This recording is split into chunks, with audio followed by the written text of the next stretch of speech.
अइला लॉकडाउन में टाउन से घरे जिद करता रह तू सोते के जोरे।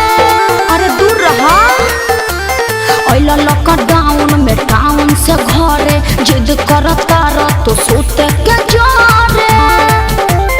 अइला तो ठीक है कैला बाकी सुत जा भर पेट खा के। अइला तो ठीक है कैला बाकी सुत जा भर पेट खा के। अरे बुझला जानी चुम्मा दे दा का जानी चुम्मा दे दा काहे मुँह में से निकाई जरी लगा के। जानी चुम्मा दे दा मुँह में से निकाई जरी लगा के। ओहो अरे दूर रहा।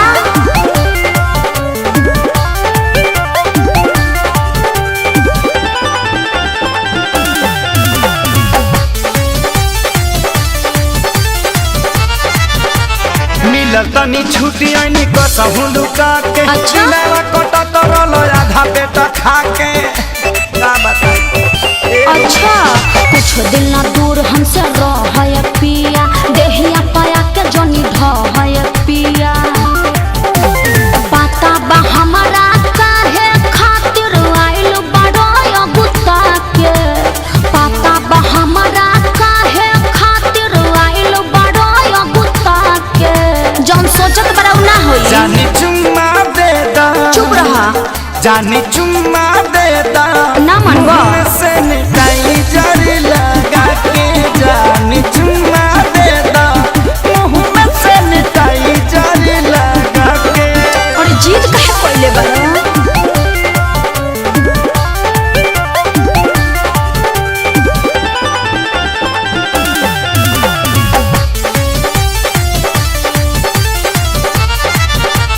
जानी सारा कार जबी राखी स्कूल में 14 दिन रहे के पड़ी नियम और रूल में। हाँ तो घरहू में रूले में रह के पड़ी। मन बना बात तो खेसारी पछतैब अपने तो जैब संगे घर भर ले जैब। समझ में आइल पवन धनंजय सोनू विकास रहायो भी डरा के। पवन धनंजय सोनू विकास रहायो भी डरा के। एगो चुमे के बात बना ना भगवा जानी चुम्मा दे दा फेर उहे बात। धनी चुम्मा दे दा मुँह में से निकाई जरा लगा के। जानी चुम्मा दे दा मुँह में से निकाई जरा लगा के। अइला लॉकडाउन में टाउन से घरे जिद करता रह तू सोते के जोरे। अइला तो ठीक है कैला बाकी सुत जा भर पेट खा के। अइला तो ठीक है कैला बाकी सुत जा भर पेट खा के। अरे बुझला जानी चुम्मा दे दा का जानी चुम्मा दे दा काहे मुँह में से निकाई जरी लगा के। जानी चुम्मा दे दा मुँह में से निकाई जरी लगा के। चुपचाप घर में बंद रहो ना तो मुखिया जी के फोन कर दे अभी टांग ले जाइए।